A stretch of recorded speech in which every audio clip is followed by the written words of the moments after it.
Hello all, welcome back. Only 19 days left for TGPSC group 1 mains.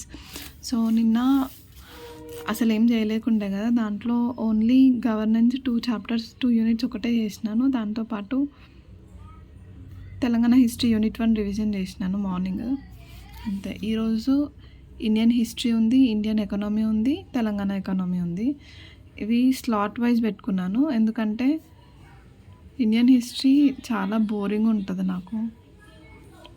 అందుకే unit 1-2 first slot, దాని తర్వాత Indian economy unit 1-2, తర్వాత again Indian history 3 and 4. Indian economy కొంచెమే revision ఉంటుంది కాబట్టి 3, 4, 5 అయిపోతుంది. After that Telangana economy. ఇందులో సోషియో ఎకనామిక్ అవుట్లుక్ చాలా ఇంపార్టెంట్, అదే చదువుకోవాలి. మోస్ట్లీ అందులో నుండే క్వశ్చన్స్ కూడా వస్తాయని చెప్తారు. అలాంగ్ విత్ దట్ కోట్స్, ఈరోజు హిస్టారికల్ అండ్ కల్చరల్ హెరిటేజ్ది టాపిక్ ఉంది కదా, దాంట్లో నుండి కోట్స్ కలెక్ట్ చేసుకోవాలి. ఆల్సో 3 essays చదువుకోవాలి అంతే ఈరోజు. This is my target for today. That's it. All the best. Bye.